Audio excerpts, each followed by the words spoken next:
Thank you so much, Vanessa. So just want to say before we get started though, if you are familiar with the 80,000 Hours Careers Guide and you've worked through all this stuff, my talk is really going to be kind of an introduction to those ideas. So if you're like, I know about this, then you should just quickly trot over to the advanced careers discussion.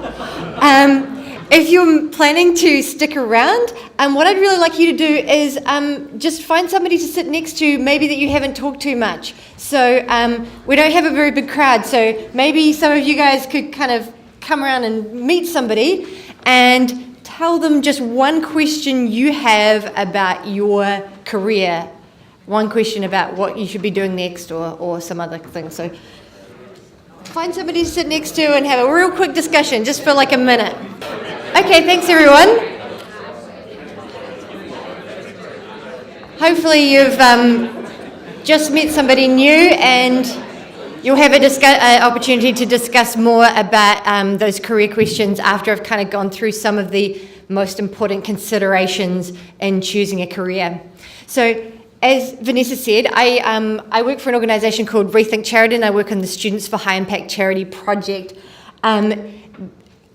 My expertise is not in career choice, but that's what I'm going to be covering today. So hopefully I will be able to answer your questions, but I might just have to refer you to somebody who knows a little bit more. Most of the stuff I want to talk about, though, is based on 80,000 hours. So if you're not familiar with this organisation, the name is because a typical career is about 80,000 hours of your life, which is kind of a lot of time. And it probably makes sense to be spending at least some of the 80,000 hours trying to optimise your career, not only for making the world a better place, but also for having a nice, enjoyable, satisfying career as well. And most people don't spend very much time thinking about their career. They just kind of like fall into things and make it up as they go along. And perhaps we would all be able to make the world a better place if we just spent a little bit more time exploring and investigating before we sort of commit to 80,000 hours of our working lives. Cool. So one thing that's super important in your career is that you have a satisfying career, and there is actually quite a lot of research out there about how best to have a great time in your career and feel good about yourself. And unfortunately, a lot of people don't know about this research. So I've just got like a really short summary of what seems to make the biggest difference. And possibly one of the most important things is that if you feel like your work helps others, you're much more likely to be satisfied in your career, which is really great for effective altruists. It means that your career can do a lot of good as well as feel great. It doesn't have to be a sacrifice to try and dedicate your life to helping others. It's actually probably part of having a satisfying career as well. Some other factors: if you're good at your job, you're more likely to be satisfied. If the activities are engaging day to day, more likely to be satisfied. If you've got good peeps around you in your office, that's really important too. And if there's major negatives, then that makes a big difference. So one thing that a lot of people don't think about too much is something like the importance of a commute. A long commute makes sort of a huge difference to your day-to-day satisfaction. People don't really seem to factor that in at all, but that could be, many, many, many hours of your life wasted sitting on a bus or in a car in traffic throughout your whole of your career, and that can make a big difference to your satisfaction. So these are kind of what the evidence seems to suggest makes a good career, but that's not what a lot of people base their career on. And you might, I don't know what kind of careers advice you got when you were at high school, but a lot of people have the sort of, follow what you're passionate about.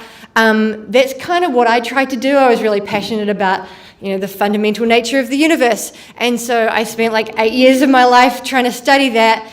And after a while, I think maybe after about 6 out of the 8 years, I realized that this really wasn't for me day to day. I didn't actually enjoy the day-to-day work of, just sitting in my office doing maths.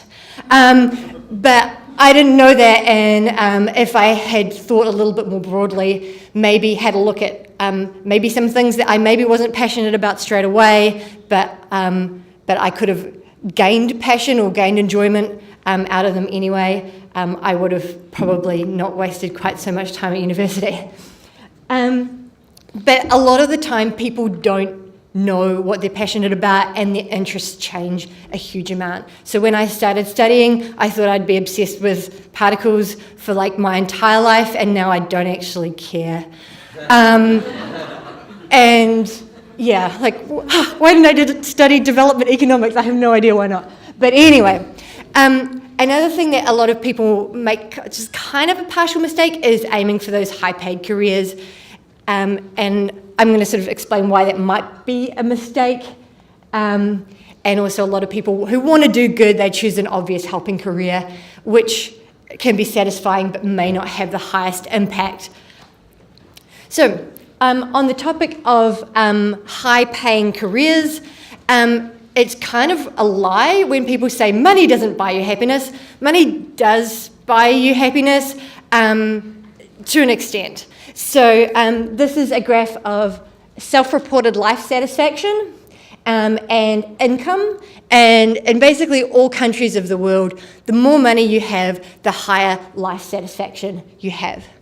But this is like a log scale, so each kind of step is a doubling of the income. So if you're poor, you double your income, that makes a sort of step of sort of, I guess, half a point on a 10-point scale. And if you're rich and you double your income, that raises your happiness by the same sort of amount. So you do kind of hit sort of marginal returns. An additional $10,000 isn't going to make very much difference once you're already earning $80,000. This is also sort of when they ask questions like, how satisfied are you with your life? If they measure other forms of happiness like how are you feeling right now, or how are you feeling yesterday, money doesn't make as much of a difference. So when you get above a sort of a threshold of about 50,000 Australian dollars per year, the richer you are, it doesn't seem to make a difference about how happy you are on that day-to-day factor. However, there are a lot of other things that are more important. For example, if you feel like you're doing something good. So donating seems to make a big impact on people's happiness. Volunteering makes a big impact on people's happiness. And if you are able to earn squillions of dollars, you can make a big impact with your donations too. So I know a lot of people in the effective altruism communities are doctors, and that can be a really stressful but also really satisfying career according to surveys of doctors. But you may have already kind of heard about this, but it may not be the most effective course if you want to make people's lives better.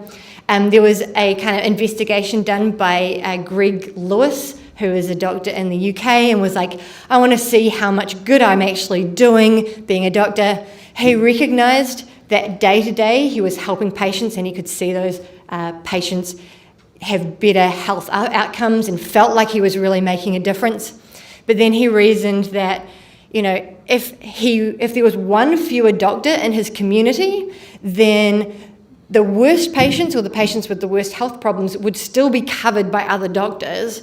Maybe if he wasn't there, maybe a few of these sort of more minor health problems may have been missed. Maybe there'd be like slightly longer waits in the waiting room, but there wouldn't be that much difference to a lot of those patients. So he estimated that the impact of an extra doctor in a developed country is probably about the equivalent about saving 20 people's lives over the course of their entire career, which is nice, saving 20 lives, that's pretty cool. But if that same doctor donated about 10% of their income to like a highly kind of evidence-based charity like Against Malaria Foundation, they could be saving hundreds of lives with their donations, or over 100 lives with their donations. And then he also reasoned that in places like Australia, it's really competitive to get into medical school. So if you don't take the position, the role in medical school, it's going to be the next person who just missed out getting on medical school that's going to be following that and becoming a doctor. So your real impact is the difference between you becoming a doctor compared to the person who was on the waiting list at medical school. You'd be an amazing doctor and that would be a fairly decent difference, maybe not. So this is an example of a career that's a little bit replaceable. If you didn't do it, somebody else would probably do most of the work. However, not every career is replaceable. There are some people individuals who have had a massive impact by what they do. So I have one example. This very handsome man is called Fritz Haber. And he was a German chemist, and he invented a process called the Haber process. And basically, that was extracting nitrogen from the air and turning it into a chemical form that plants could absorb. And that basically was inventing the first synthetic fertilizer. And so the Haber process basically made it possible for us to feed the billions of people on this planet. If he hadn't invented it, it probably would have been invented eventually, but it may have been many years later. So he was probably responsible for preventing, millions, hundreds of millions, maybe billions of people from not sort of starving, basically. Amazing impact. After he did this life-saving invention, which just transformed the world as we know it, he did go on to develop a whole bunch of horrible chemical warfare techniques. So he's actually like a really horrible guy, but he's still made an amazing impact on the world from that one invention, that one development. So some people, and 80,000 Hours kind of thinks this, is that they think that the impact of a person kind of looks a little bit like this kind of funny pointy graph, which maybe it's like a power law distribution. Basically, most people in the world have very little impact, but a few people have an insane amount of impact on the world. And as a community, we want to try and get some more people going to the pointy end of this graph so that we can shape the future and solve some of these really big problems by moving as many people who have really good intentions and a critical thinking to go to this pointy part. Cool. So how to do that is a really tricky question. So one thing it's a good idea to start off with is maybe consider your cause area. And a few people have been talking about that this weekend, is how do you pick your cause area? It's really hard to know. But the most common kind of considerations people have is common sort of strategy people use is scale neglectedness and tractability. I just wanted to highlight neglectedness here as far as careers go. A lot of people fall into a cause area, something that they feel they really want to help. Most of the time people fall into it because they've got friends who are into it, family who are into it, they hear about it on the media, they watch a video about, some horrible thing that's happening, and that drives them towards that particular cause area. And that's absolutely wonderful, but you're more likely to be aware of the cause areas that already have a lot of people working on it. So if you have just chosen a cause area because you've just fallen into it, chances are you may not have been considering the neglectedness factor. And if you do a little bit more research, you might find that there's another cause area that perhaps you can make a larger impact than your sort of initial kind of choice of cause area. And with careers, it's also important to have a look at your personal fit. You might think that AI safety might be the most important cause area in the world, but you're really good at earning money and donating it. It turns out AA Safety's got quite a lot of money. It really needs lots of researchers. So if you're not that kind of person, maybe that shouldn't be your cause area right now. Cool. And there's lots of approaches within a cause area as well that you could look at. So one is earning more money than you need and donating it. This is can be extremely useful. So we know that we heard from like Catherine Hollander on Friday night, and she said there is so much room for more funding in the global health area. And your impact, if you are earning to give, your impact can be extremely large if you have the time and the inclination to do your own research and find maybe there's a small project that is underfunded that needs help, maybe something that GiveWell or Animal Charity Evaluators or EA funds haven't discovered, then you can perhaps make a really big leveraging impact by starting a new charity, helping to start a new charity off or a new program off with your money. Other kind of strategies, you could be an advocate either for the general population, teaching people about an issue, or maybe going into policy and trying to influence other people in power. You could do research like Fritz Haber there. Even if you're not a hotshot researcher, you can still contribute a lot by helping the researchers. There's a lot of kind of background roles that need to be taken in research as well. Or you could actually go and start trying to solve the problem that you care about. So there's an awful lot of different approaches within those as well. 80,000 Hours has like a massive, it's not massive, a pretty decent list of potential career options they think is really good, but they still really have just scratched the surface on all of the possible careers that can make a difference. But reading through some of the options they think are going to be high impact might be able to give you some ideas about other careers that might make a big difference. So this was just a few of them that they recommend. Cool. So if you do want to make a big difference, there's a few sort of strategies that you could look at. One of the things that 80,000 Hours highly recommends is just investigating your options. They don't think people do this enough. This could be as small as asking somebody in a field that you're interested in to, chat with you and have a coffee with them or have a Skype call and find out whether you think that you might be a fit. Could be something as big as, taking a job or starting to do a new course of study to see whether that fits. So you can actually think of your sort of first few jobs as like kind of more like experiments rather than ways of like making a big difference. Another thing to consider is maximising your impact over a long time.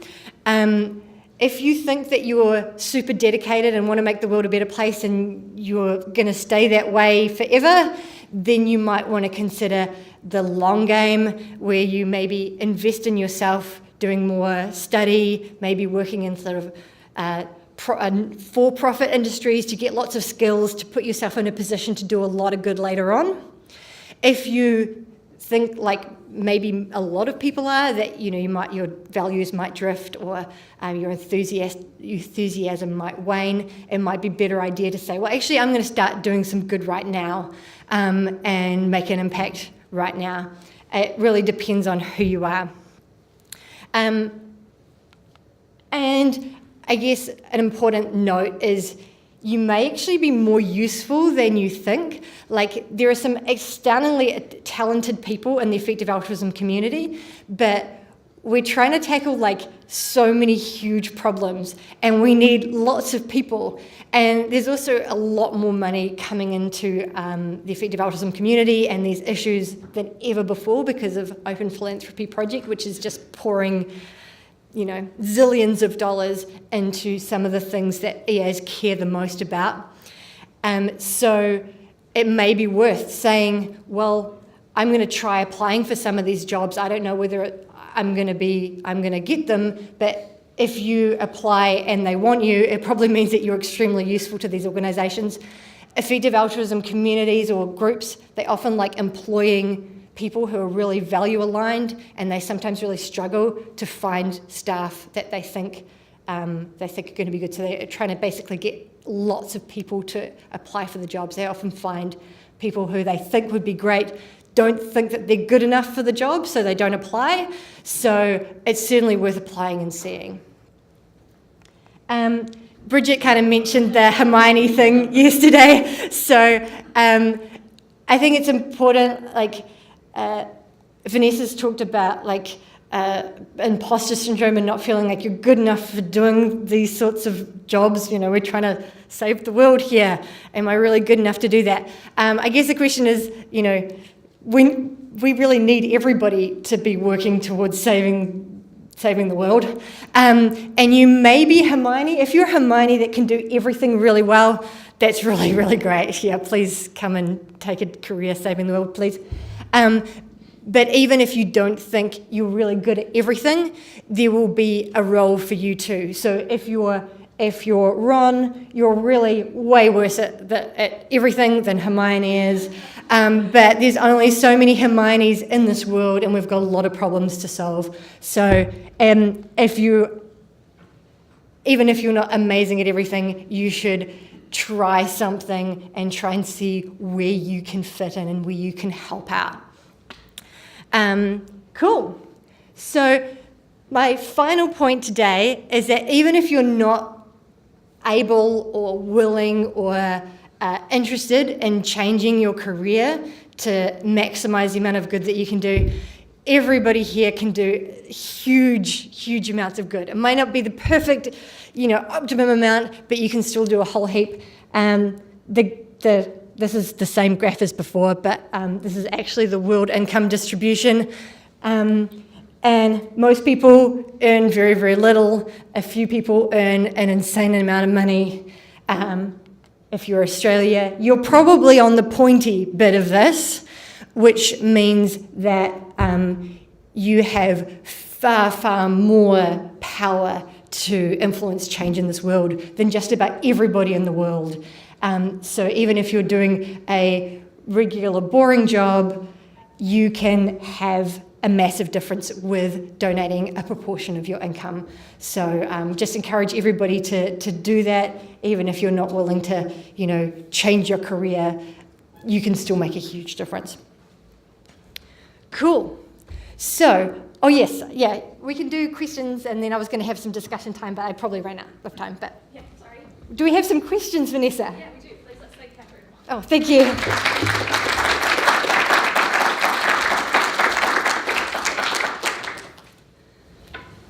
Is this working? Yeah, brilliant. Okay, so to begin with, thank you for that really thorough overview of career choice and effective altruism. That was really, really interesting.